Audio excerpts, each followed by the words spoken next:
Bienvenidos a Alineación Indebida. La gran pregunta: ¿ha bajado el nivel de la Premier League? Uno de estos análisis macroscópicos que nunca nos dejan una respuesta completamente concluyente, pero aún así vamos a ir en busca de ella. Quizás esta vez la encontremos, quizás. Una liga que es sin ningún género de duda la que más dinero tiene y en consecuencia irrefutable la que más talento de jugadores y entrenadores. Y sin embargo, nos topamos con esta duda. ¿Se ha mantenido el nivel? ¿Ha crecido en concordancia? Hemos tenido la era del Manchester United de Ferguson, la variedad de campeones de los 2010, la era de dominancia del Manchester City de Guardiola en estrecha compañía del Liverpool de Klopp. Y ahora, una sensación rara de que ningún equipo juega a su máximo potencial, a pesar de que el talento sigue entrando, porque el dinero sigue estando. Hoy indagamos en ello, aquí en Alineación Indebida. Y para llevar a cabo este programa especial, yo soy Ander Iturralde y junto a mí se encuentran tres excelentes invitados, empezando por Óscar Portugal. ¿Cómo estás, Óscar? No creo que sea cuestión de cómo esté, sino de dónde estoy, porque ahora mismo he tenido que hacer un giro para alejarme de la Nacional. Ajá. Y estoy por un callejón que aquí ha muerto gente. La Nacional, para la gente que no esté habituada a los términos, significa la autovía principal que atraviesa Salamanca. Carretera, o sea, no es autovía, simplemente carretera. No, por autovía no se suele dejar andar a la gente. Ya, pero digo, igual estás yendo como al lado y se escucha como de fondo. No, carretera nacional. Vale. O sea, de dos carriles, uno que va y uno que viene. Sí. Bien, excelente. También tenemos hoy aquí con nosotros a Bruno Alemán. ¿Cómo estás, Bruno? ¿Qué tal, Ander? Hola a todos. Pues no sé las nacionales de Salamanca, pero en las de Castellón la peña va a 90 y a 100 km/h, o sea que cuidadín con el... A ver, en Castellón hay mucho talento repartido, para muchas cosas, y la de ir en coche rápido es una de ellas. Ajá. O sea, hasta hay una cuna ahí de futuros herederos de Fernando Alonso. Bueno, no lo sé. De gente que le guste ir rápido con el coche, eso seguro. Eso seguro. Que sea con talento o no, eso ya se descubrirá. Y finalmente tenemos aquí también a Gonzalo Carol. ¿Cómo estás, Gonzalo? Hola a todos. Muy bien preparados acá para hacer mierda esta liga de porquería, ¿no? Yo no sé si tendrá el mayor talento, ¿no? Es muy difícil afirmar cuando esta liga no tiene a Vedat Murici, por ejemplo, o a ese patrón, así que será tu opinión, Ander. Ya, bueno, a ver, su opinión. A ver, con este nivel de dinero, pues yo que sé, tiene a Enzo Fernández, ¿no? Enzo Fernández se suponía que iba a ser el mejor jugador del mundo. Seguimos esperando. El Bellingham argentino. También tienen a Conor Gallagher, que contrarresta. Ya, pero bueno, eso es porque es, digamos, el impuesto de ser una liga inglesa, ¿no? Que tienes que cargar con gente como Conor Gallagher. Yo no sé si Víctor Gyökeres es la mitad de bueno que Murici, por ejemplo. Yo no sé si Gyökeres hace... ¿Cuántos goles tiene Murici esta liga? ¿16, 17? En un equipo de descenso. Más, ¿no? ¿Más una locura. Sí. Claro. ¿Cuántos goles tiene Gyökeres en el... 18. 18 goles en un equipo de descenso. Gyökeres en el equipo que va puntero con 8 puntos de ventaja. ¿Cuántos tiene? ¿10? Con suerte. Menos, yo creo, ¿no? Menos. Tiene 11 seguro, pero no sé si entre todas las competiciones. O sea, es... Claro. Yo en Premier le he hecho 8 o 9. Sí, puede ser. En Champions 2 o 3, sí. Ahí está. También os digo que Murici, lo acabo de ver, efectivamente son 18 goles. Tiene 31 años y parece que tenga 51. Quiero decir que la Liga Española envejece o algo falla ahí, ¿eh? Y hay más presión. Cuando es una liga que quiere jugar al fútbol de verdad, ¿viste? Hay más presión. Y eso envejece. Ajá, por eso Ander con 22 años parece que tiene 45. Ahí está. Sí, a ver, eso es un tema fascinante, ¿no? Porque, a ver, cuando tienes el dinero, pues, es decir, atraes al talento, a los entrenadores. Quizás no hay si Palazón ni a Vedat Murici, pero sí al resto. También os digo que es una liga en la que la gente sabe cuál es su rodilla izquierda y su rodilla derecha, a diferencia de la Premier, digo. Claro, que es importante. Eso en el Real Madrid, o sea, a veces depende de cómo cojas la radiografía, si la coges boca abajo, la la izquierda parece la derecha y la derecha la izquierda, ¿no? Y a veces eso se complica para que el talento pueda jugar, ¿no? El pobre Kylian, que no está pudiendo desplegar todo su talento por diferentes, bueno, presuntas negligencias médicas dentro del Real Madrid. Así que, bueno, no todo siempre se puede. Pero bueno, vamos a ir con el programa de hoy. Y teníamos una pregunta de nuestro suscriptor Carlos Marín, que me parecía muy pertinente a este respecto. También de Esteban García, cuya pregunta un poco ya atendimos de manera un poco más detenida en uno de los programas anteriores, Óscar y yo. Pero bueno, un poco siguiendo en esa misma tendencia temática, Carlos Marín nos decía, hablando de la decadencia de la que habla Esteban, que mencionaba y que ya habéis comentado anteriormente, os dejo una pregunta. Si los ingleses se dieron cuenta en su día de que con entrenadores ingleses no iban a ningún lado, trajeron a los mejores de fuera y estos se contagiaron del Moneyball asqueroso de ganar duelos y balón parado, ¿qué le queda a la Premier para aprovechar la hegemonía económica? ¿Por dónde deberían tirar? Porque se ha demostrado hasta ahora que lo que han ganado los ingleses es más cosa de nivel de sus jugadores que por la construcción de equipos competitivos y resolutivos. Bruno Alemán, ¿qué opinas? Es que es una reflexión bastante tocha. A ver, sí. Yo creo, para empezar, o sea, a la Premier le está pasando lo que le ha pasado en España al Barça y al Madrid en los últimos 30 años, en Italia algunos equipos también, que es que la gente sabe que tiene pasta y te pegan unos tangazos. O sea, lo que acabáis de decir de Gyökeres no es el único caso. Hay muchísimos jugadores que no valen los precios que se están pagando en la Premier League por ellos, y eso te genera un agravio comparativo con otras ligas tremendo. Y ante eso los clubes lo que hacen es esperar. O sea, un club alemán, ante la posibilidad de vender un jugador al Atlético de Madrid o a casi cualquier equipo de la Premier League, se espera al equipo de la Premier porque sabe que les va a poder pegar el palo, porque es que es así, que se paga un sobreprecios tremendos. Eso para empezar. Y para seguir, en la Premier, como bien apunta Gonzalo, muchas veces se paga un precio alto por futbolistas que sobre todo destacan en lo físico. Y eso te lleva hacia una liga en la que la predominancia física acaba siendo la nota o el hilo conductor. Y eso implica diferentes tipos, también os lo digo, de predominancias físicas. En muchos casos son lo que ahora se llama repetición de esfuerzos, en muchos casos directamente es la potencia, y eso, insisto, que te lleva un poco a tener un tipo de liga, una tipología de liga muy, muy bestia. ¿En qué facetas debería invertir el dinero? Yo creo sinceramente que se tendría que repensar un poco la Premier, porque también lo que dicen muchos entrenadores es cierto, lo venía a apuntar Arteta. Y podemos estar en contra de muchas cosas que diga y haga Arteta, pero eso creo que es así.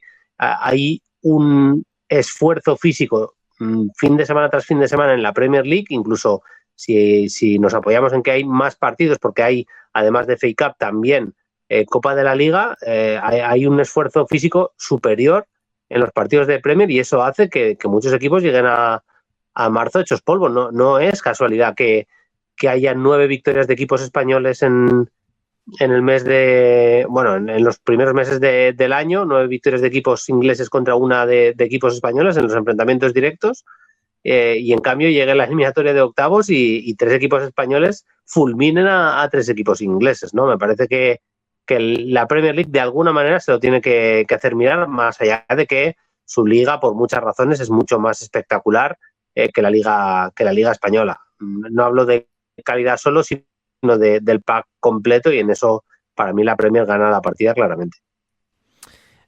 Óscar, a ver, es que hay muchas cosas, ¿no? Hay un poco en la tendencia esta general, ¿no? Y un poco hablando de lo que decía Carlos Marín en su pregunta, de esta tendencia casi, pues es moneybaliana, en el sentido de buscar esos márgenes de, digamos, pues como ocurrió en el béisbol o en el baloncesto, ¿no? Es algo que pienso que sin haber una regla como el tiro de 3 en la NBA, en el fútbol, es como que ha habido esta gravitación con el Arsenal como, bueno, principal exponente, como el equipo de éxito que lo hace y hace que muchos le sigan, ¿no? De exprimir los balones a las jugadas a balón parado, de ser un equipo muy físico, y como que después de esta era de dominancia, de posesión, y de la contrapresión y de un juego que relativamente más atractivo, quizás en los años de Guardiola en el City y Klopp en el Liverpool, de máxima dominancia, es como que hemos revertido a este siguiente paso en el que el juego se ha quedado como, no sé si en un segundo plano, pero un tanto estancado dentro de que los goles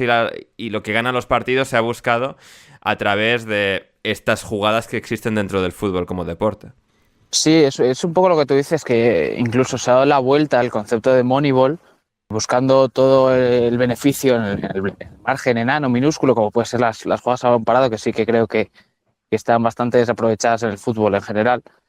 Y yo creo que se ha dejado un poco de lado la parte del juego, la parte con balón, la parte de saber qué hacer cuando estás atacando con la pelota. Y quizá es la evolución de la era de las presiones que hemos vivido hasta ahora, hasta este mismo año quizá. Y es curioso porque es que incluso al propio Guardiola, que es el máximo exponente del guardiolismo, como es lógico, se le ve que quizá ha dejado un poco de lado esas fases con balón, sin haberles dado la espalda por completo, por supuesto, por quizá ese énfasis en lo físico. Al final estamos viendo un City que no hay día que no tenga un central en alguno de los laterales, contando con O'Reilly, que es un portento físico, y Kusanov muchas veces también jugando en el lateral, y es un poco pues la demostración de la era en la que estamos entrando, al menos en Premier League, siempre hablando en este contexto. Porque si bien es verdad lo que decís vosotros de que el dinero está en Inglaterra, porque eso es muy obvio, incluso en ese aspecto estamos viendo una degeneración de ese poder económico, porque desde que se ha introducido en la Premier League ese control financiero, vemos que muchos equipos están empezando a tener problemas con el propio dinero. Sin ir más lejos, el Aston Villa, el Newcastle, son equipos que han tenido que vender, hacer chanchullos para poder esquivar esos controles financieros. Y no sé si esto puede llevar a que se haga una mejor gestión del dinero, que no se derroche tanto, como decía Bruno, con esos fichajes inflados, porque al final, si vas a comprar a España y saben que el dinero no es un problema para ti, pues lo más lógico es que te acaben sacando barbaridades. Por ejemplo, me acuerdo un fichaje que fue muy claro, ese abuso de dinero, que fue el de Lerma por el Crystal Palace, procedente del Levante. Creo que fueron 30 millones por él, por un jugador que yo creo que todos podemos estar de acuerdo que en ese momento no estaba cerca de valer tanto dinero en ese momento de mercado. Sí, no, completamente. Y no, o sea, incluso con la inflación Premier que podíamos considerar, sí que recuerdo que ese fue uno de los fichajes que más llamó la atención cuando se produjo. Y claro, por un lado, Gonzalo, pues a ver, tenemos el componente estilístico, ¿no? Porque, es decir, pues de cómo ha degenerado el Arsenal de Arteta, más allá de su eficacia, que también ha decrecido a medida que ha avanzado la temporada, está el componente estético de, bueno, pues una liga que quizás eso, que no, ahora un poco en esta era post-Guardiola en su máximo apogeo, post-Klopp en el Liverpool, como que no ha tomado ese relevo. Yo pienso, yo qué sé, también había gente que durante los años de dominancia del City pues no disfrutaba con el City. Y ahora, sin embargo, yo creo que es eso. Tenemos a unos equipos que, más allá de que puedan enamorar más o menos, equipos punteros que no tienen esa capacidad de arrollar con su juego, ¿no? O sea, sí, el Arsenal te puede asfixiar en momentos, pueden ser equipos que ganen partidos, pero no hay esa continuación con una liga que tiene tanto dinero que uno esperaría para, pues eso, tener, digamos, esa ventaja, por ejemplo, en la Champions League.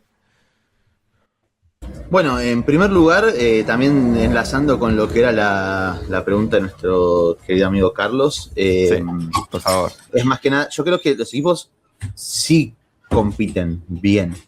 O sea, eso es más allá de lo mal que le fue al Chelsea, por ejemplo, al Tottenham también. Al Newcastle, al City. Bueno, al Newcastle, al City.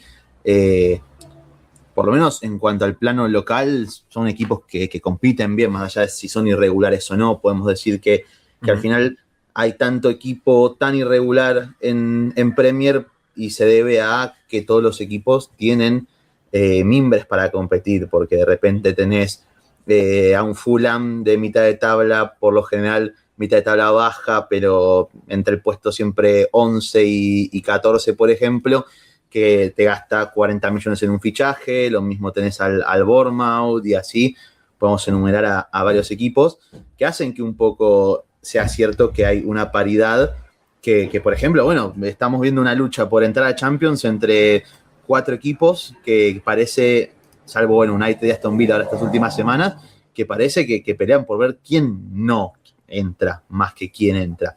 Se puede argumentar que justamente es por la pared de la liga, que cualquier equipo le puede ganar a cualquiera, que el Liverpool pierde puntos con el último equipo de la tabla, igual que el Arsenal, y después va el Chelsea y pierde puntos con el Leeds, por ejemplo.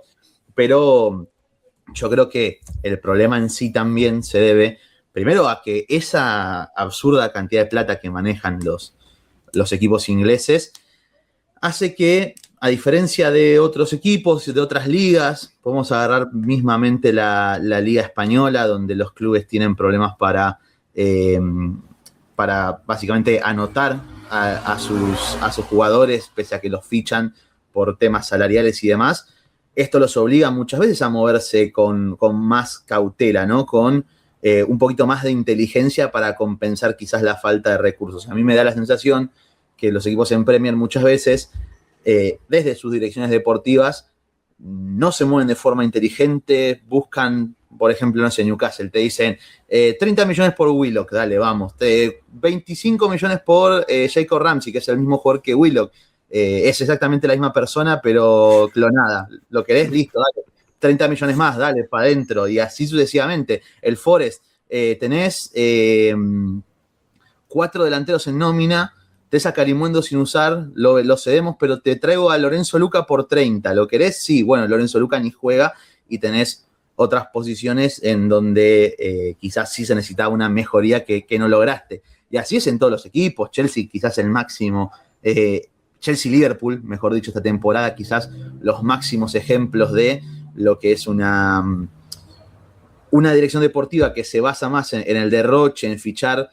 Ni siquiera, bueno, en el caso de Liverpool sí, 2 grandes estrellas como Wirtz e Isak, pero no tener en cuenta las debilidades de tu plantilla. Lo mismo en el Chelsea, y así podemos enumerar lo que hacen varios clubes, ¿no? Esto de gastar mucho dinero como sobra, de última, si sale mal, lo revendemos a Arabia o a algún otro club donde podamos recuperar parte de esa inversión. Total, a nivel económico, la liga nos mantiene y nos protege. Creo que eso va por ese lado. Y por el otro también, al fin y al cabo, es un poco el debate de siempre, ¿no? La estandarización de una única manera de jugar.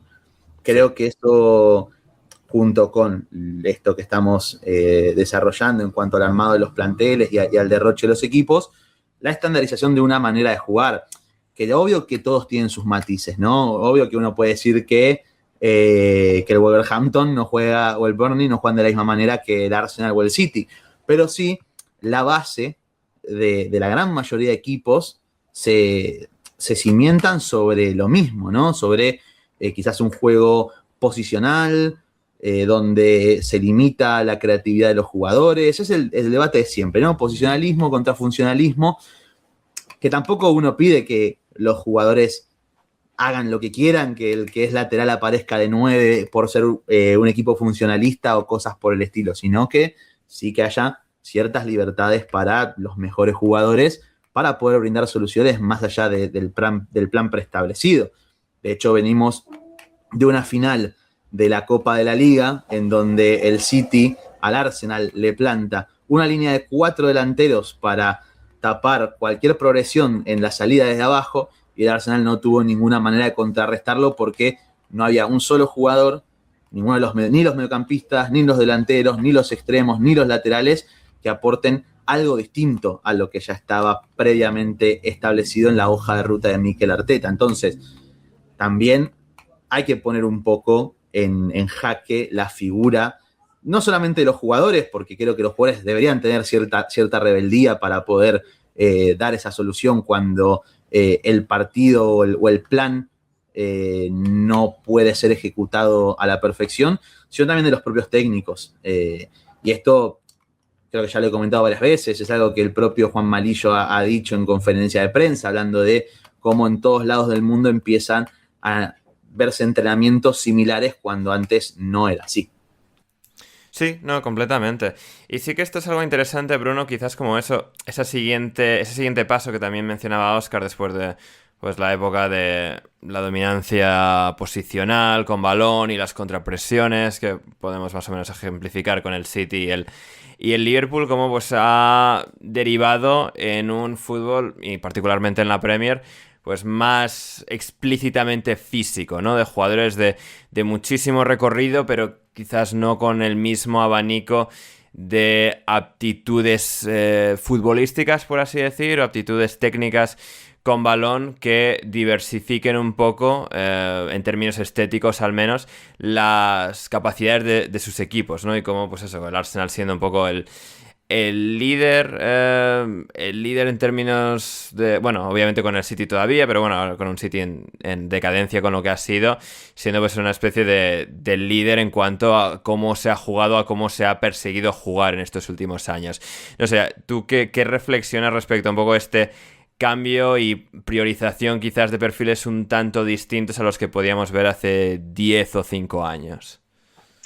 Sí, es que es así, o sea, en esa búsqueda de la excelencia, ¿no? O sea, tenemos dinero suficiente para intentar buscar la máxima excelencia, ¿no? Pues intentamos buscar entrenadores que sepan mucho de fútbol y que sean capaces de transmitírselo a los equipos y que esos equipos jueguen de forma, si se quiere decir, moderna, entre comillas, entiendan el fútbol como se entiende ahora y se fichan ese tipo de entrenadores. ¿Qué tipo de futbolistas hacen falta para ese juego? Lo que decís, jugadores que técnicamente sean muy buenos, pero también futbolistas que físicamente sean portentos. Y en esa búsqueda yo creo que se ha ido desdibujando todo un poco. ¿Por qué?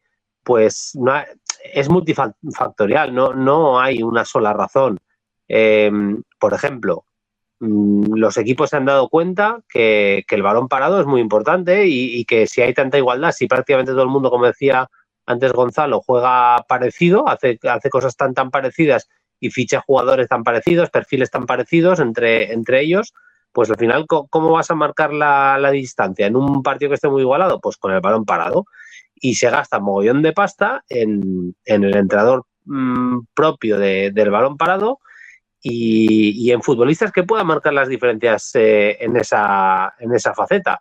Y se descuidan mucho otras, y estoy totalmente de acuerdo. Por eso podemos disfrutar especialmente de perfiles como el de Ryan Cherky, que jugadores así estén todavía en la Premier League, ¿no? Que haya jugadores así en la Premier League. Me parece fundamental, y también creo que esta ola de críticas, para empezar, al Arsenal, a la manera de entender algunas cosas de las que hace el Arsenal, esta ola de críticas también al juego tan físico de la Premier, esto al final siempre es acción-reacción, y va a haber algún equipo este verano que se salte el guión y que no vaya al menos a que toda su plantilla tenga o marque las diferencias sobre todo a partir de lo físico. Igual se va a intentar que haya 3-4 jugadores que su mayor virtud claramente sea lo técnico, como ha pasado, por ejemplo, insisto, con el caso de Cherky, y puede haber otros.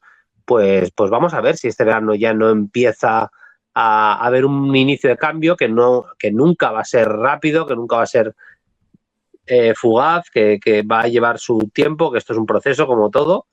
Pero puede pasar perfectamente porque ya hay muchos entrenadores que han mostrado también su desacuerdo con la manera de entender el juego del Arsenal, y esto pues va a generar una acción-reacción y te va a llevar a que haya equipos que busquen seguramente lo contrario, algo que se acerque a lo contrario. Fantástico, pues con esto vamos con la primera pausa del programa de hoy. Volvemos con mucho más análisis aquí en Alineación Indebida.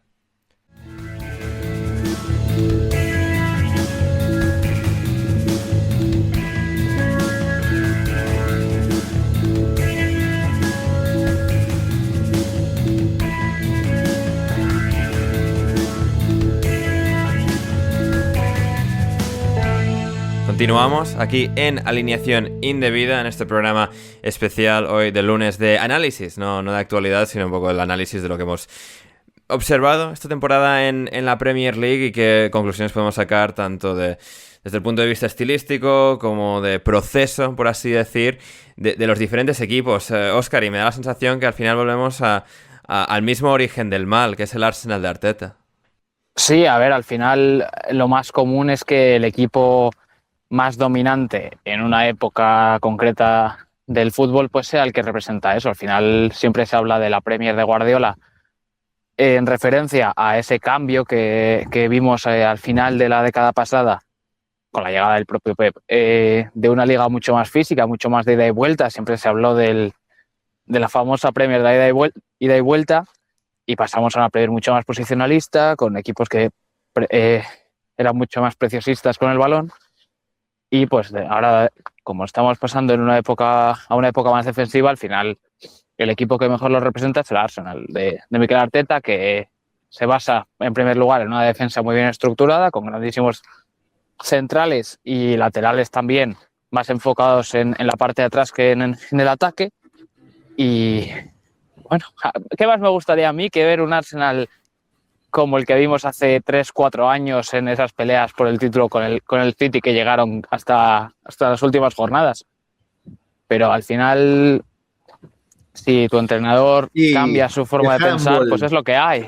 Sí. Es el handball.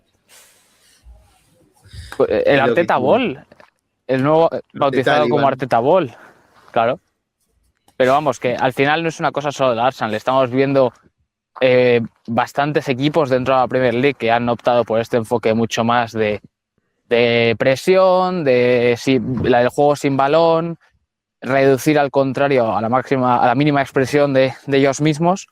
Y como decía antes, al final hasta el City... Y se me ocurre además, Óscar, perdón por interrumpirte, digamos la comparación Liverpool de Slot, Liverpool de Klopp, ¿no? O sea, sí, les vimos ganar y digamos, elogiamos toda la parte positiva, pero ninguno se quedó con la impresión de ser un equipo del mismo calibre pese a que ganó la Liga. Sí, en este mismo podcast es lo que hablamos muchas veces, que al final el Liverpool había ganado un poco por... Queda feo decirlo porque al final los equipos siempre están, pero un poco ante la falta de rivales, ante un City que colapsó ante nuestros ojos y un Arsenal que no fue capaz de competir con las lesiones que sufrió la temporada pasada. Y es que al final sí, da esa sensación de que gana un equipo que es muy poco brillante en comparación con épocas anteriores. De hecho, he estado mirando los datos en comparación de puntos. Uh-huh. Y destaca desde el año 2017, que he cogido como la temporada 16-17 como un poco referencia de ese cambio de ciclo. Creo que es la Premier de Conte. Sí, que gana el Chelsea. Como la Liga del Leicester, que es como que encierra y termina un poco esa era anterior, y luego, digamos, es la llegada de Guardiola a partir de ahí, la primera Liga de Conte y luego la hegemonía del City. Sí, pues desde esa temporada 16-17 el Liverpool de Slot es el campeón con menor puntuación, 84 puntos, y el Arsenal, si sigue con la proyección de puntos con la que está ahora mismo, que al final, bueno, eso no se sabe, obviamente cambiará, es muy difícil seguir con la misma media, ahora mismo proyectaría para ser campeón con 86 puntos, que igualaría la marca de la temporada 2021 del Manchester City. Exactamente, con un Manchester campeón City con menor puntuación. Así es, un Manchester City que aquel año parecía también colapsado y acabado en diciembre, para un partido con el West Brom de Slaven Bilic absolutamente terrible. Y a partir de ahí pues volvieron a hacer clic y luego ya pues volaron y el United fue el que más cerca se les quedó a 12 puntos. Y es curioso, ¿no? O sea, un poco con también el crecimiento de Aston Villa y Newcastle y cómo se han acercado y cómo se ha comprimido la tabla en ese sentido, Gonzalo. O sea, dentro de que podemos criticar y criticamos a los equipos grandes que siguen teniendo una ventaja económica y de atracción de jugadores de mayor talento. No sé hasta qué punto pues elogias o das digamos, la medalla a equipos de mitad de tabla que han logrado crecer. Este año, pues los dos equipos, entre comillas, de mitad de tabla, más allá del Aston Villa o de que el Manchester United haya vuelto de ser 15º, son Brentford y Everton, y seguramente esos son dos de los equipos que más nos han gustado, ¿no? Porque están ganando muchos partidos, pero dentro de un estilo, por lo menos, que nos resulta más atractivo que el de muchos otros. Bueno, es justamente lo... Yo creo que igual, por ejemplo, el Brentford sí mantiene la misma base que con Thomas Frank, pero, a ver, siempre destaca por lo mismo, ¿no?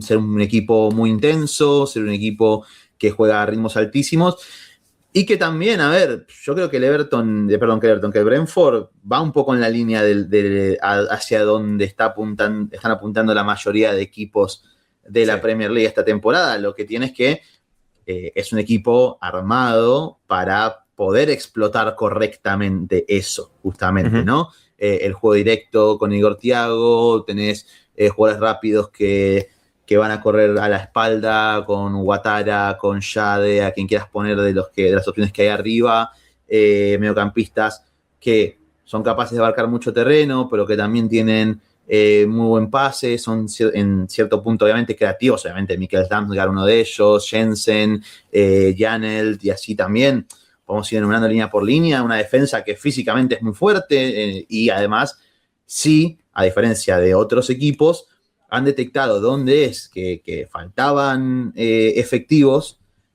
importantes que les puedan dar ese salto competitivo, y es un equipo que en cuanto a su dirección deportiva ha ido en una dirección correcta, ¿no? Flecken, si bien su paso por el Brentford no era malo, siempre fue un arquero muy regular. Bueno, fueron y trajeron a un Kelleher que ya en el Liverpool pedía tener la oportunidad en otro equipo para ser titular y les ha salido bien. Se le fueron, 40 goles entre Wissa y Mbeumo, y lo reemplazaron de antemano con Igor Thiago, que pasó roto de los ligamentos, recordemos, la temporada pasada, y en vez de caer en la locura de ir a buscar a alguien más, han confiado en él y les ha rendido a las mil maravillas. Entonces, esa es una gran diferencia, creo, ¿no? De cómo ir buscando los puntos débiles de tu equipo, reforzarlos, y en dónde confiar en el talento que ya se tiene y no despilfarrar. El Everton, bueno, un poco más de lo mismo. Fueron a buscar a un chico como Iliman Ndiaye, que había pasado por el Sheffield, era, ¿no? Sheffield United. Sí, Sheffield United, y luego se fue un año que no funcionó en el Marsella y volvió a Inglaterra. El Marsella, un jugador que en un club, pasó primero por un club completamente anticompetitivo como el Sheffield, y después el Marsella no le fue bien, y el Everton tuvo el ojo para ver el talento que atesoraba este chico, y en estos casi 2 años es uno de los mejores jugadores de toda la liga, sin ninguna duda, y para mí por lo menos de mis 3 favoritos de ver, y así se puede decir lo mismo con Beto, quizás no tanto con Tierno Barry, que bueno, ya nos deja más dudas, pero a lo que voy es, han sabido detectar también dónde tenían las mayores necesidades, aprovecharon la oportunidad de tener a Grealish y a Dewsbury Hall, que les ha dado un salto también en esta temporada y les ha salido bien. Y además, bueno, es obvio, ¿no? De que el Everton sí que teniendo un entrenador muy inteligente, que ha demostrado, después de muchas dudas que se han puesto sobre él, que nosotros mismos hemos puesto sobre él cuando llegó al West Ham en su momento, tras ese paso muy extraño en la Real Sociedad, que de tonto no tiene un pelo, y que la verdad es un entrenador muy adaptable al talento que tiene, que es muy bueno a la hora de gestionar, porque, por ejemplo, McNeil ahora estos últimos 2 meses, desde el mercado de enero que casi se va, ha pasado de irse por la puerta de atrás a ser importante y estar jugando a un nivel espectacular. Entonces, va todo por el mismo lado, ¿no? Entrenadores que saben cómo potenciar a los jugadores, saben gestionar el grupo, saben qué estilo casa más, se adaptan a esos jugadores que tienen, y una dirección deportiva que también han levantado. Al Everton han levantado. Recordemos que el Everton hace, ¿cuántos? 2, 3 años estaba en la orilla del precipicio. Hace 3 temporadas fue cuando se jugaron el descenso en la última jornada, creo. Claro. Sí, o sea, el año pasado parecía que iba en esa dirección, por eso cambian a Deitz por Moyes. Claro, sí. Bueno, y ahí tenemos un cambio radical, una gestión que después, obviamente, de ciertos errores, han salido adelante con un estadio nuevo. Entonces, hay proyectos que obviamente siguen siendo ilusionantes por ese lado, como estos dos equipos, obviamente. Igual yo lo que quería decir también, Sí, sí. aprovecho que a mí me encanta, bueno, que todos estos frikis, como vos, Ander, como José Pérez, a quien le mandamos un abrazo, se preocupan por los numeritos, por esto, de si la presión. No, y Oscar también, que no se te escape. Oscar que, también. O sea... Bueno, pero Oscar es una basura de persona, así que no. Pero después uno se encuentra que el equipo que ha dominado Europa en esta década y en la anterior, en esta década y en la anterior, perdón, cierto, ha sido el Real Madrid, un equipo que no presionaba, que no defendía, que no tenía pelota, que no iba a molestar a cargar al arquero en los corners. Simplemente era tan simple como poner a los buenos, darles libertad, que se junten, obviamente, y con muchos problemas también, creo yo, de dirección deportiva en el medio que se arrastran hasta el día de hoy. Bueno, dirección deportiva, dirección médica, dirección nutricional.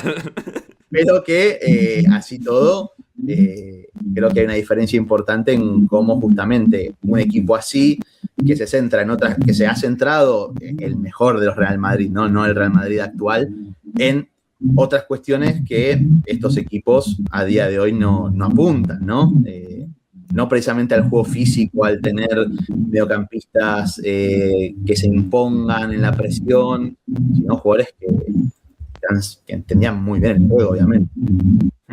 Bueno, el Madrid, el tema es que tenía dos cosas que son infalibles para competir. Y digo tenía porque no estoy tan seguro que las tenga ahora mismo, que creo que una de ellas seguro que sí, la otra creo que está por ver, pero una es claramente que tenía un equipazo, pero un equipazo, incluso cuando se fue Cristiano Ronaldo, en un equipo con Kroos, con Modric, con Vinicius, con defensas de primer nivel, y a eso le juntaba pues la mística que tiene ese club. Yo creo que coger al Madrid como ejemplo a seguir es muy peligroso, porque... Es lo que te iba a preguntar, ¿es replicable a escala el Real Madrid? O sea... No, es que claro, es que el Madrid ha vivido remontadas en el Bernabéu que no son explicables desde lo futbolístico, o sea que tiene que ver con el club, con el sacrificios humanos. Sí, no, es que es eso, o sea, que lo siento, es verdad que queda un poco de cuñado decirlo, pero es que es la verdad, o sea, el fútbol, solo el fútbol no ha llevado al Madrid a esas remontadas tan bestias que consiguió. Lo han conseguido porque realmente son el club con más Copas de Europa, que ya había conseguido cosas increíbles, y porque tiene un estadio que cuando se pone en modo remontada se vuelve absolutamente loco todo el mundo, y es así, y bueno, jugadores del más alto nivel, lo voy a decir así, se han cagado, es que es así, y ha pasado en los últimos lo vimos tiempos. Con el Manchester City que claro, pierde, que es la semifinal de 2022. O sea... Sí, y sin hacer falta que nos vayamos tan lejos. Para mí la eliminatoria este año entre el Madrid y el City tiene una clave, que es el primer gol de Fede Valverde. Hasta ese gol, no solo el partido era igualado, sino que seguramente el City estaba jugando mejor que el Real Madrid, pero tiene algo este equipo que es muy complicado. Entiendo lo que dice Gonzalo y tiene razón, que otro fútbol es posible, y el Madrid lo ha demostrado, porque también con fútbol ha ganado buenas Copas de Europa, pero también ese dominio y esa hegemonía no se explican solo con fútbol, o me atrevo a decir que no se explican sobre todo con fútbol, como en la mayoría de otros casos. No, obvio, yo creo que igual, bueno, va un poco por este lado, ¿no? Poniendo el paralelismo con el partido de la final de Copa que venimos de ver, en un contexto en el que Saliba y Gabriel no pueden sacar la pelota, que Kepa la tiene durante segundos bajo su suela y no hay una respuesta, no hay un movimiento de nadie. Ahí creo que sí interviene, ¿no? Esa capacidad de los buenos jugadores de verdad para ofrecer soluciones. Obviamente desde la mentalidad también, no solo de lo futbolístico, de, bueno, qué cambiar para resolver este interrogante que nos pone el rival. Y el problema está justamente, creo, en, bueno, cómo muchos equipos, los jugadores integrantes de un equipo, no ofrecen nada más allá de lo preestablecido, que creo que ese es el mayor debate, no solamente en Premier League, sino del fútbol contemporáneo actual, europeo, importante, porque por suerte estas cosas en Sudamérica no pasan, muchachos. No. En Sudamérica es un oasis. No, de hecho, al primero que habló de numeritos, Martín Anselmi, lo echaron en 7 partidos del Botafogo porque así le fue, así que lo celebramos, obvio. Ajá. Claro, y Óscar, no sé, claro, también pensando desde el perfil de los diferentes entrenadores que vemos ahora en la Premier, ¿no? Y sin querer tampoco abusar de volver al Arsenal una y otra vez, pues en el mismo Arteta hemos visto un entrenador que llega muy verde al Arsenal, seguramente no preparado para ese reto en ese momento, que tuvo un poco el margen y la confianza para poder formarse sobre la marcha como entrenador, llegar a alcanzar un muy buen nivel de juego, que vimos en la primera liga que pierden mano a mano con el Manchester City, y luego como en él mismo hemos visto esta tendencia, esta deriva hacia un juego muy dominante, pero a su vez muy conservador, ¿no? Y que parece ser un poco la tendencia marcada en el resto, muchos de los otros entrenadores de la Premier. Maresca, otro discípulo de Guardiola, se puede llegar a decir algo parecido. Como Ross Senior, por ejemplo, en el Chelsea, sigue un poco atrapado en los mismos problemas que el Chelsea ya tenía. Como Guardiola, sea porque él mismo ha perdido el toque, sea porque se ha quedado un poco atrapado entre ciclos y el City no ha logrado reagruparse, rearmarse de la manera más eficaz posible.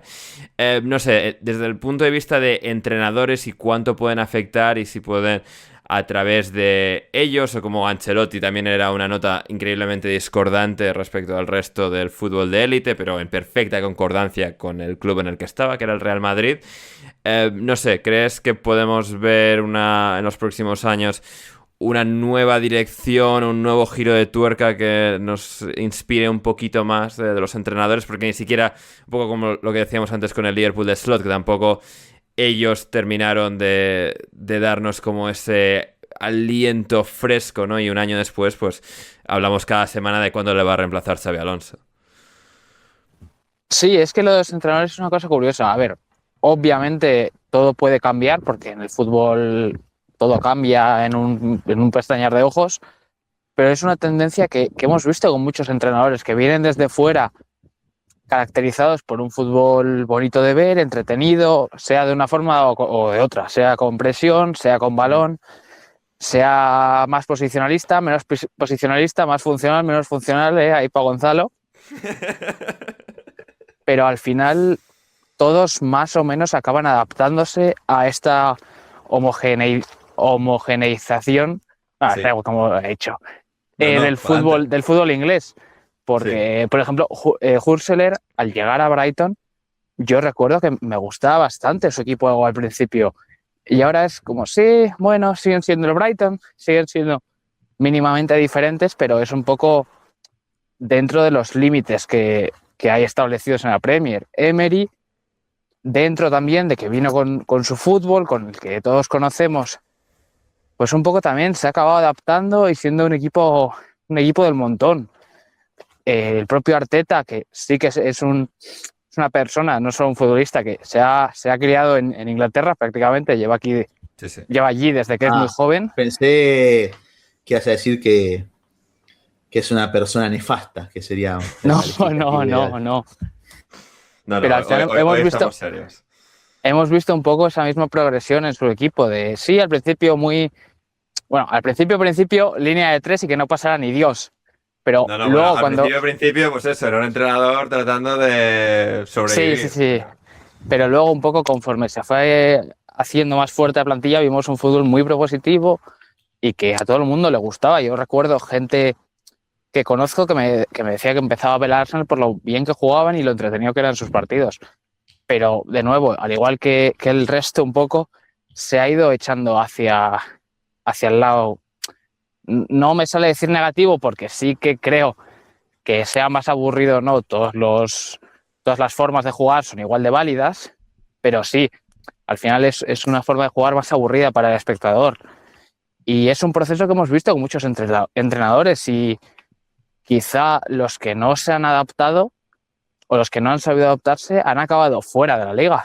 Por ejemplo, hablabais antes de Ancelotti, su Everton, que comenzó siendo una maravilla, de hecho creo que llegaron a ir líderes tras unas cuantas jornadas, al final acabó con el equipo un poco deshecho, con Ancelotti fuera de nuevo en el Real Madrid y un poco con esa sensación de que no es posible otra forma de jugar al fútbol, aunque sí que lo sea. Y yo creo que un poco lo que pasa con los entrenadores que van llegando es que le tienen miedo a imponer sus principios como entrenadores y a no... Joder, qué susto me he dado. Me ha salido un gato de la acera, qué susto. Al final yo creo que un poco los entrenadores le están cogiendo ese miedo a la Liga, a la Premier y a seguir en su puesto, que al final es lo que ellos quieren, por encima de instalar sus valores en la mayoría de casos. Ahí está, pues vamos con la segunda y última pausa del programa de hoy. Volvemos con más análisis, con más reflexiones aquí en Alineación Indebida.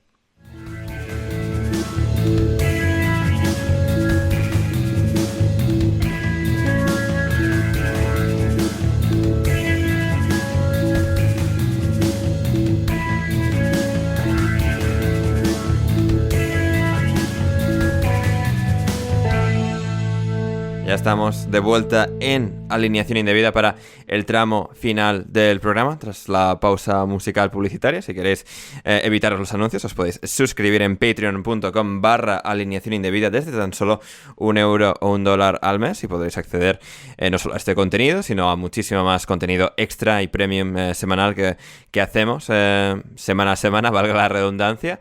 Y nada, estamos en el tramo final de este episodio especial hoy de análisis más detenido de un poco la tendencia que hemos visto esta temporada en la Premier y tratar de agrupar muchas de las ideas y conceptos que hemos ido explorando en momentos puntuales a lo largo de la progresión de la propia campaña. Y claro, Bruno, volviendo un poco a esto, retomando el hilo que abríamos ahí con Óscar, ¿no? Del tema de los entrenadores y de cómo la Liga, la Premier en este caso, les termina como engullendo, ¿no? En términos de la idea, de la ejecución de su fútbol, para que al final sea pues eso, una línea general de la competición muy física y en la que todos acaban jugando de una manera muy similar y no logrando incorporar hasta el punto que uno presupondría que muchos desearían de ser un fútbol más variado, por así decirlo, estilísticamente más diverso. Sí, pero es un poco lo que te decía en la primera o la segunda reflexión, que al final esto va de modas en líneas generales y la moda actual se va a acabar o se va a empezar a acabar, el inicio del fin va a ser cuando haya alguien que se salte el guión actual. ¿Quién va a ser, Bruno? ¿Quién va a ser? Pues no lo sé. A ver, Roberto De Zerbi, ¿me sabéis confirmar en qué año salió de la Premier? Hace 2024. Yo creo que todavía no se jugaba tan a lo que se juega ahora en Inglaterra, o no estaba tan generalizado. A ver, tengo dudas de que a De Zerbi, por varias referencias que tengo de él y demás, le vaya a ir muy muy bien si es que acaba firmando por el Tottenham. Tengo esperanzas porque hace cosas en nivel futbolístico que me gustan mucho. Creo van a ser divertidísimas de ver en Championship, ¿eh? Bueno, a ver, claro, toda esta premisa es si el Tottenham se queda, porque el caché que tiene De Zerbi supongo que le impide, y el orgullo le impediría entrenar en segunda categoría. No, insisto, si se salva o si De Zerbi coge el banquillo de cualquier equipo inglés, vamos a ver si juega exactamente a lo mismo que juegan los equipos en Inglaterra o varía cosas. Tampoco es que, por ejemplo, en los últimos tiempos en el Marsella haya apostado por perfiles súper diferentes. Algunos sí, alguno de algún jugador que no me apetece nombrar, pero que sí que es distinto a lo que se está viendo en Inglaterra. No, sí, distintos los del Marsella son, eso sí. Sí.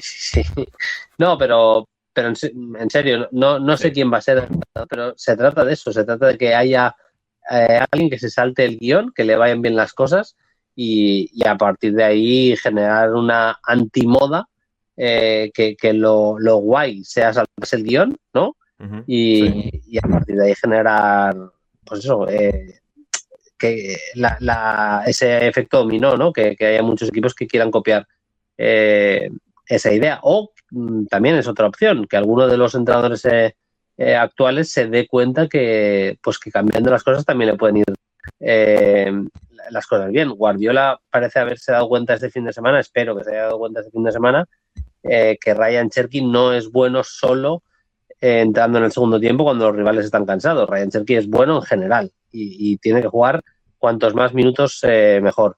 Y creo que hay otros muchos casos en la Premier League. A Gonzalo me consta que le gusta Jadon Sancho. Bueno, pues, cada uno a su escala, ¿no? Cada uno en su nivel, pero hay futbolistas en la Premier que te pueden invitar a saltarte el guión actual y no tener que tirar todos de ese fútbol pues casi hecho en factoría y que todo el mundo practica y juega de la misma manera. Ahí está.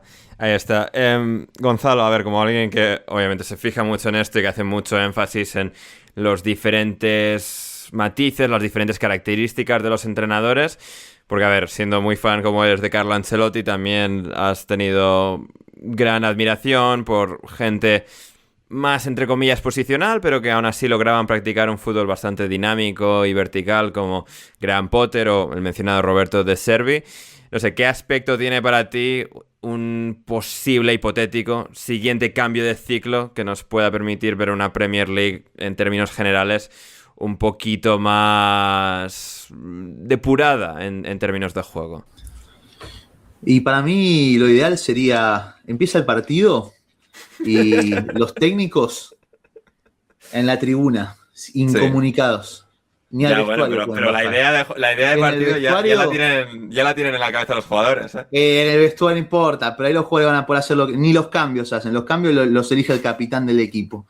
Y en el vestuario hablan entre ellos, el entrenador calladito agacha la cabeza y escucha. Esa sería una buena, por ejemplo. Gonzalo, no sé si es consciente sí. de que si ese fuera el caso, Arteta volvería a vestirse de corto.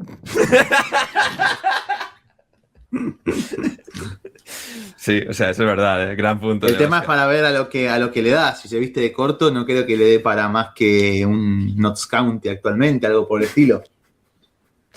Puede ser. Pero bueno, a ver, yo creo que lo que imagino, o por lo menos lo que quiero creer que va a pasar, es que ya llegamos a este punto ultra extremista de oposicionalismo, rigidez táctica, predominio de las analytics que tanto... Bueno, y el añadido eso de las analytics, de buscar hasta al extremo, y ya no solo un equipo de mitad de tabla extravagante como el Stoke City, sino que, de nuevo, el mejor equipo de la liga es el que más énfasis hace en las jugadas pues menos, entre comillas, inherentemente atractivas o dinámicas del fútbol, ¿no? Que son las jugadas a balón parado.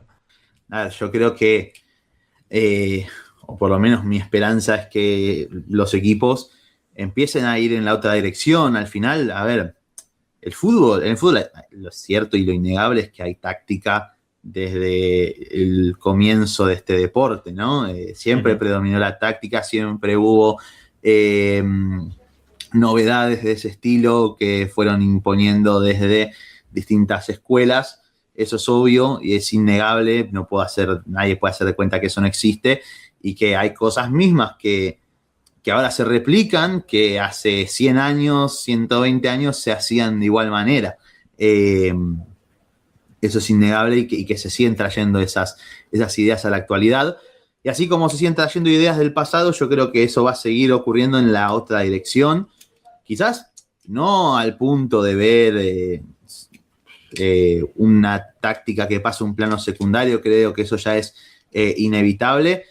Sí, en cuanto a ver un híbrido, empezar a ver planteos posicionales que organicen a los jugadores y que los dispongan en el campo, pero sí brindando ciertas libertades a sus jugadores. Creo que salvo cuando a Pep le ha dado cagadera contra el Real Madrid y en algún otro partido.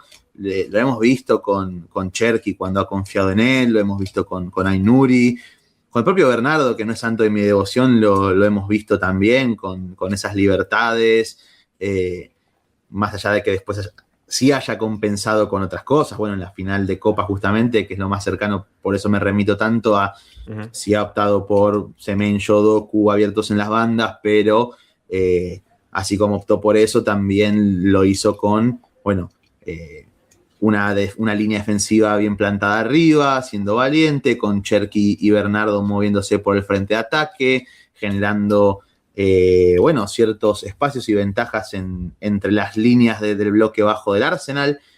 Y creo que ese es, en tanto los entrenadores tengan esa valentía y se saquen un poco el ego de lado, vamos a empezar a ver eso, ¿no? A ver, incluso siendo un club a nivel directivo, a nivel propiedad, si se quiere, la Juventus siendo tan disfuncional, ha apostado esta temporada por un entrenador como Spalletti, que con todas las limitaciones que tiene ese equipo, ha logrado por momentos y por partidos dotar a esos jugadores o darles la confianza para tener libertades, para ofrecer algo distinto, y eso siempre es, más allá de si obtiene resultados o no, porque bueno, estamos hablando de la Juventus con todos los problemas a nivel calidad individual que tienen, pero que sí ha supuesto un cierto aire fresco en la forma de jugar. Mismo el Everton que mencionábamos, pero incluso el Barcelona de Flick, por ejemplo, perdón, Oscar, creo que podemos ir en camino hacia ese fútbol. En tanto, gente como Arteta obviamente se siga dando palos, que igual en Premier no creo que eso suceda, obviamente, van a ser campeones. Veremos eso también cómo termina afectando de ahora en más. Oscar, perdón. Que incluso hemos visto en divisiones inferiores, en la segunda división española, que en el Racing, papá, en el Racing, claro, obvio, decirlo con orgullo, viejo. Porque es a lo que estoy expuesto, estoy bastante familiarizado. Estamos viendo que en una división que siempre ha tenido la fama o un poco la sensación de que al final los equipos que ascendían eran los más rácanos, los que mejor se defendían, los que un poco jugaban al 1-0, 0-0, 0-1, estamos viendo casos como el Racing, como el Castellón, que son equipos que demuestran que es posible jugar de otra forma y que es posible con los recursos escasos con los que comenzaron estos dos clubes, porque al final son clubes que vienen desde la primera federación, pues han demostrado que es posible jugar al fútbol de una forma propositiva, intentando dominar al rival e intentando que el balón sea tu amigo, que al final es de lo que trata este deporte, más que de intentar que el rival se equivoque, yo creo. Bueno, y el Celta también, ¿no? Un poco y el Celta también. Hay muchos equipos. Desgraciadamente en Inglaterra hay menos. Creo que ¿cuál era? ¿Era el Middlesbrough, el equipo de segunda que era un poco funcional, Ander? Sí, bueno, es un equipo que ataca, pero una barbaridad. O sea, es ataque. Sí, pero es un equipo relativamente era equilibrado. Funcional, ¿no? ¿Me quieres haber leído a...? Sí, a ver, sí. Jamie Hamilton está destacando al Middlesbrough, pero es que el Middlesbrough también le encanta a todos los de las analíticas puras. Así vale. Que... Bueno, de hecho el Castellón, Bruno igual sabe mejor, pero yo creo que el Castellón es un poco ese club que se rige por los números, por las analíticas y que gracias a ello en gran parte están peleando por los puestos de playoff. Sí, el Castellón ha tirado un poco de... Bueno, es que lo marca Bob Bulgaris, el modelo de juego, en vez de marcarlo el entrenador que llega, lo marca directamente el presidente, porque él tiene unos números y cree que... Capitán numeritos, ¿eh? No le caería bien a Gonzalo, Bob Bulgaris, ¿eh? No todo el mundo está preparado para caerle bien a Gonzalo.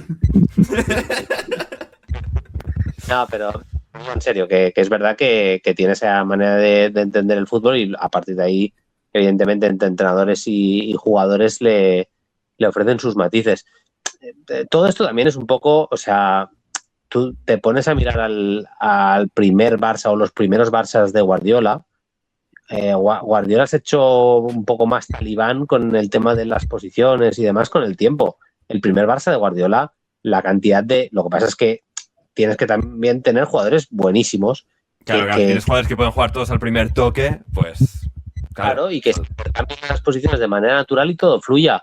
Xavi, Iniesta, ¿qué posición jugaba cada uno de los dos? ¿Era una posición muy fija? Ni de coña. O sea, tú ves a Xavi y Iniesta permanentemente en los primeros Barças de Guardiola, apareciendo no solo en el interior derecho Xavi, en el interior izquierdo Iniesta, se intercambiaban posiciones, aparecían en la zona del extremo, en muchísimas ocasiones acababan pisando área, intercambiaban también posiciones con el medio centro de turno para salpicar la base de la jugada. Luego Guardiola yo creo que lo ha querido ir controlando todo y le han ido copiando todo lo que hacía, ¿no? Y a mí me parece que, bueno, pues eso, que hay muchos equipos sí que practican esa fluidez posicional. Lo estamos viendo, por ejemplo, mucho también, por poner otro ejemplo, no decir solo el Racing y el Castellón, el Comodes Fábregas, que es un equipo muy rico y muy inteligente, y le está dando vueltas a qué entrenador puede cambiar eso. Y cuidado que no seas Cesc en el futuro. No es información, Ander, no me... No, sí, iba a decir, bueno, en el Chelsea, ¿no? Vuelta a los orígenes, o cuando el Arsenal de Arteta pierde la liga y necesita un exjugador al que poner a Fábregas el Arsenal, cuidado. Sí, o el City cuando Guardiola se vaya. No, tranqui, el City lo tenía Maresca, no te preocupes. Bueno, pero igual no les gusta el calvo. No sé. O sea, ojalá que les guste mucho. A ver, ellos ya han dicho que prefieren a Kompany, pero claro, Kompany ya está en el Bayern de Múnich. Es como, no creo yo que lo vayas a sacar de ahí así como así. Óscar, no sé, cosas que has tenido apuntadas por ahí que quieras sacar para rematar el programa de hoy. Un debate que se ha tenido mucho y que yo... Madre mía, qué puto viento, su puta madre. Joder, entre el micrófono de Bruno, el viento, Gonzalo con los coches pasando al lado. Un erizo. Un erizo, tú te has encontrado, o sea, está alineación indebida en el pico de la calidad sónica. Sónica. Que un poco me genera curiosidad lo de el reparto televisivo y los millones que se reparten en premios, porque siempre se ha elogiado que se reparten. Que no es como en la Liga Española, que la mayor parte va, o la mayor proporción va a Barça, Madrid y un poco menos, en menor medida Atlético.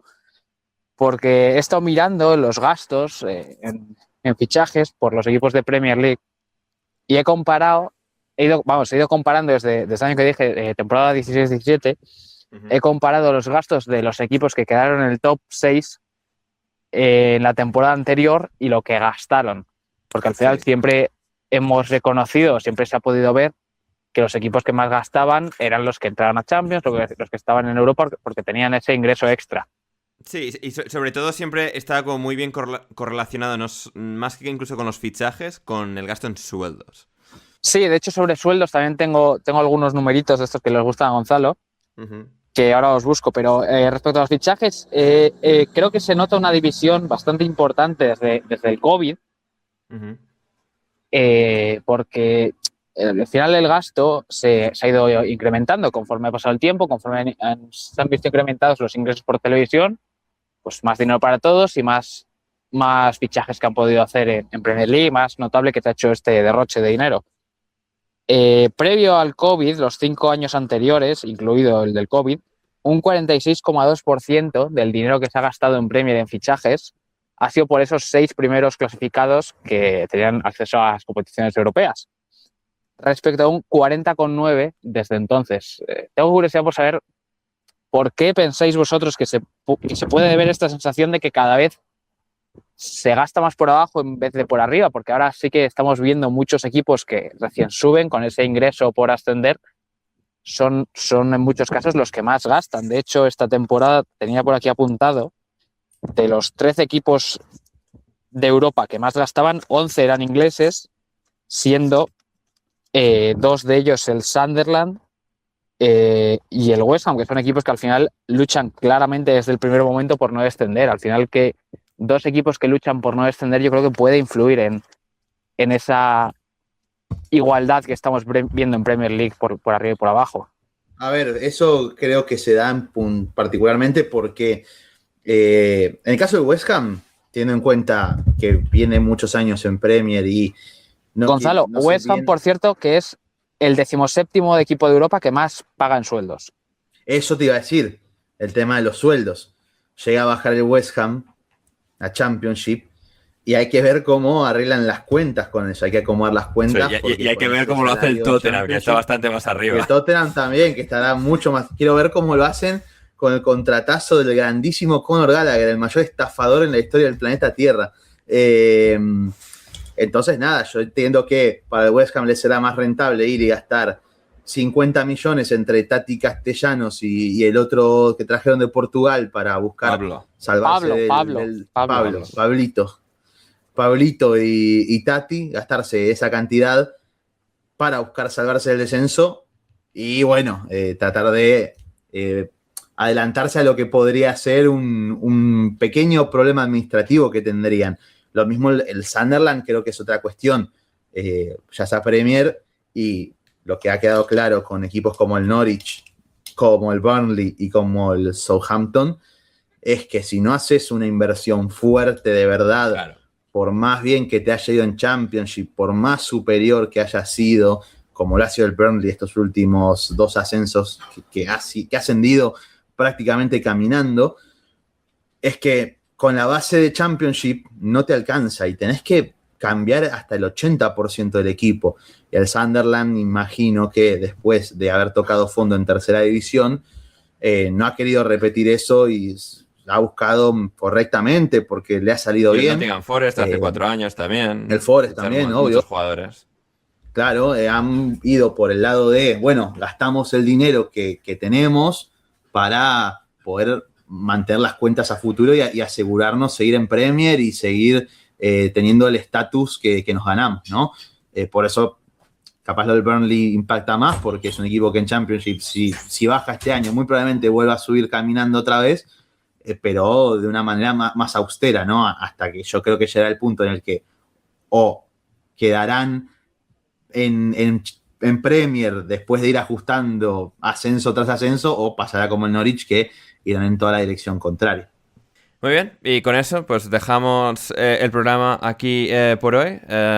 Instar a la gente que nos ha escuchado, que ha dedicado su tiempo a escuchar el episodio de hoy. Que, bueno, nos dejen en comentarios, de iVoox, de Spotify, en el email si quieren, en el Discord, en Twitter, donde sea que les sea más oportuno, si quieren un poco lanzarnos preguntas y tal para hacer una segunda parte o ahondar en algunos de los muchos temas que hemos ido abriendo y cerrando a lo largo del programa de hoy.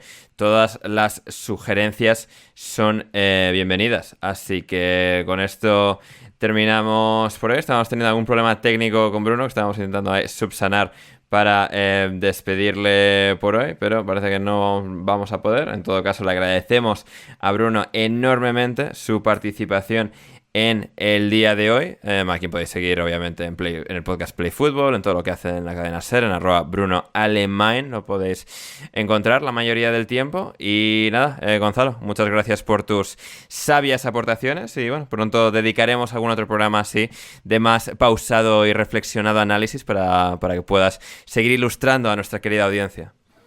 Por favor, gracias a ustedes, a Bruno, a vos, Ander, a Oscar, no tanto, un poquito menos.